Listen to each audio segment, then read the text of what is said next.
So, snakes are expensive. These ball pythomorphs get expensive because they take a long time to breed. They take a long-term commitment, and there's very few people producing them, especially when you're getting into recessives, like pied, like clown, like ultramel, and especially when you're getting into double recessives where you have lightning pieds, like where you have exanthic pieds, or you have ultramel pieds, or you have clown pieds.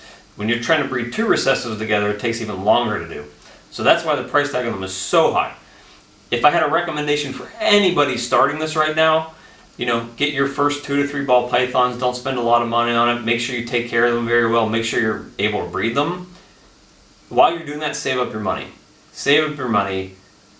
And then once you know you're able to take care of these snakes long term, able to breed them, and able to raise the offspring, and you want to do it, invest in a very expensive snake and really make it an investment. And go that route. Don't make yourself over busy like I did, buying a bunch of snakes that are worth $100, $200, and then having to take care of a ton of hatchlings at a time. This snake by itself, just bred to a single gene pied female, is going to make, at the very minimum, $1,000 to $1,500 snakes. If that clutch has, 5 eggs in it, I'm making $5,000 just on the one clutch. Whereas there were some clutches I produced last year where I didn't even make $1,000 on it because the offspring were so basic, I guess. So try it out first. And we also don't need 30,000 snakes on Morph Market. There aren't that many people buying snakes. And there's not that many people to have room to buy those snakes. And we don't need 100 normals going around. We don't need 5,000 plain Gene bananas. I think people need to get more selective with how they're breeding snakes and what they're breeding, because I don't think it does any service to the industry that we just have tons and tons of plain single gene animals floating around.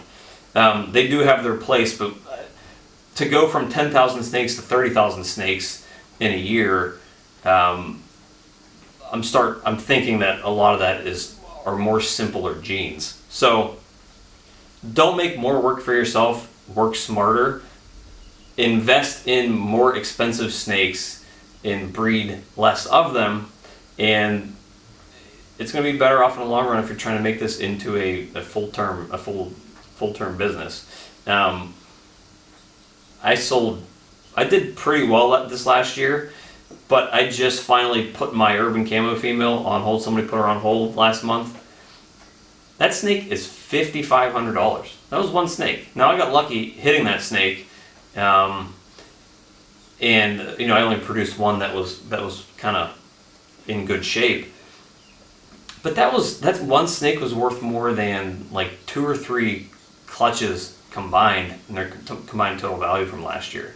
That's one snake. I'd rather produce that one snake for $5,000 than 3 whole clutches of 20 to 25 or 30 snakes that are worth the same value.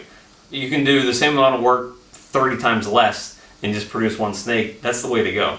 So now there's not a huge market for urban camos, and they're going to take longer to sell. They definitely take longer to sell than the $100 snakes, but at the end of the day, it's still worth it. So that's why snakes are expensive. These breeding projects take a long time. I'm sure it took Ozzy a very long time to get to the point where he's able to produce snakes like this on a regular basis.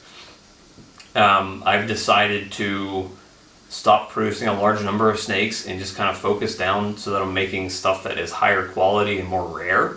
And he's going to be a big part of it. I'm actually saving up those 2 females that I showed you for him when he's ready to breed. So they're not going to breed at all until he's attached to them. So I have a chance of making super orange dream pieds.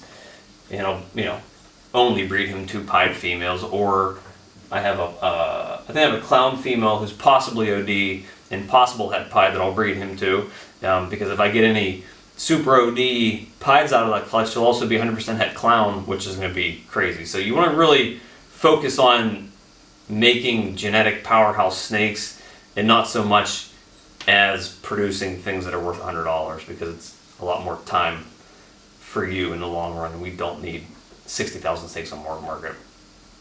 So, thanks for stopping by. That was a very long video, longer than I expected it to be, but hopefully it's good content. Let me know if you have any questions, and we'll see you next time.